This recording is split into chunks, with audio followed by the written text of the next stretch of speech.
안녕하세요. 오늘은 8월 16일 수요일입니다. 오늘은 예레미야 21장 1절에서부터 14절까지를 본문으로 큐티 가이드를 시작하겠습니다. 먼저 오늘 이 본문을 통해 제가 묵상한 하나님은 생명의 길을 두신 분입니다.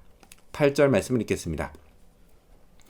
여호와께서 말씀하시기를 보라, 내가 너희 앞에 생명의 길과 사망의 길을 두었노라. 너는 이 백성에게 전하라 하셨느니라. 아멘. 남유다 백성들에게 그리하신 것처럼요, 하나님은 오늘 이 시대 사람들에게도 그들의 앞에 생명의 길과 사망의 길을 두십니다. 물론 제게도 마찬가지시죠. 자, 여기서 이런 생각을 할 수 있습니다. 그냥 생명의 길만 두시지 왜 사망의 길도 두셔서 사람들이 그 길로 들어가 망하게 하실까라는 생각입니다. 마치 이건요, 하나님이 의도적으로 사람들을 사망의 길로 가게 하신 것처럼 오해할 수 있습니다. 하지만요, 이런 생각은 정말 오해입니다. 하나님은요, 언제나 사람들이, 특히 자기 백성들이 생명의 길로 가기를 원하십니다. 또 그 길로 가도록 인도하십니다. 하지만 사람들이 그걸 거부하고요, 굳이 사망의 길로 들어가 망합니다. 인간 안에 있는 죄성이 하나님을 떠나게 만듭니다. 자, 사실 인간은요, 그냥 놔두면 사망의 길로 갑니다. 그런 인간을 하나님이 불쌍히 여기셔서 생명의 길도 두신 겁니다. 따라서요, 사망의 길을 두셨다고 하나님을 비난할 게 아니라 반대로 생명의 길도 두신 하나님께 감사하고 찬양해야 합니다. 자, 그렇다면 계속해서 오늘 이 본문을 통해 제가 발견한 인간의 모습, 어떤 게 있을까요? 오늘은 확신에 찬 예루살렘 백성들을 볼 수 있습니다. 13절 말씀을 읽겠습니다. 여호와의 말씀이니라. 골짜기와 평원 바위의 주민아 보라. 너희가 말하기를 누가 내려와서 우리를 치리요 누가 우리의 거처에 들어오리요 하거니와 나는 내 대적이라. 아멘. 자, 여기 나오는 골짜기와 평원 바위, 이거는요, 지정학적 위치와 관련된 예루살렘의 호칭입니다. 예루살렘은요, 기드론 골짜기와 흰놈의 골짜기에 둘러싸여 있습니다. 또 해발 고도가 약 700m로 높아서요, 적군의 침공에 대비하는데 매우 유리했습니다. 한마디로 예루살렘은 난공불락의 요새였습니다. 자, 이런 이유로 오래전부터 예루살렘 주민들은 자기들의 안전을 확신했습니다. 누가 우리를 치리요?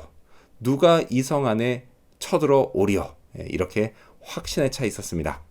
자, 그런 백성들에게 하나님은요, 좋아, 그렇다면 내가 너희 대적이 되지. 너희가 확신하는 것처럼 진짜 안전한지 한번 볼까? 라고 말씀하십니다.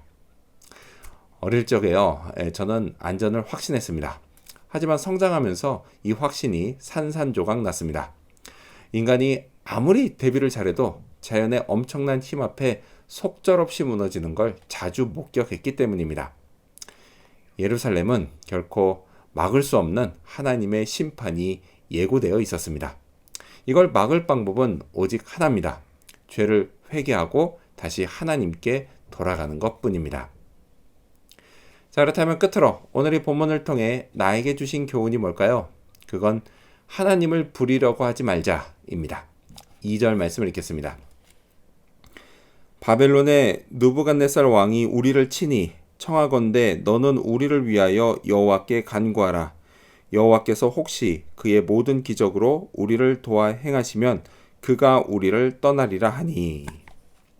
자, 바벨론의 침공이 임박하자 시드기야 왕은 몹시 다급해졌습니다. 그래서 오죽하면 그토록 미워하던 예레미야 선지자에게 사람을 보내서요, 그것도 예레미야를 핍박했던 사람들을 보내서요, 제발 기도를 좀 해달라고 했으니까 말이죠. 자, 이렇게 발등에 불이 떨어지면 기도하고 또 기도를 부탁해야 하는 게 맞습니다. 자, 하지만 시드기야 왕의 기도 요청은 분명 잘못된 점이 있습니다. 그건 하나님을 마치 소원을 들어주는 램프의 요정 지니처럼 부리려고 했다라는 것입니다. 시드기야 왕을 비롯한 범죄한 남유다 백성들에게 필요한 건 하나님의 기적이 아닌 하나님을 향한 회개였습니다. 저도요, 이런 걸 늘 조심해야 합니다. 물론 다급하면요, 기도해야 합니다. 하지만 이보다 앞서 늘 하나님과의 관계에 힘써야 합니다. 친밀한 관계 속에 드리는 기도, 기적은 그 기도의 보너스로 나타납니다. 자, 오늘도 이걸 기억하며 기도하는 그런 하루가 되어야겠습니다. 기도하겠습니다. 생명의 길을 두신 하나님, 그 길로 가게 하여 주시옵소서. 또한 평소 하나님과의 관계에 힘쓰며 기도를 이용해 하나님을 부리려고 하지 않게 하여 주시옵소서. 오늘 진실한 기도하기를 원하오며 관계에 힘쓰기를 원하오며 예수님 이름으로 기도합니다. 아멘.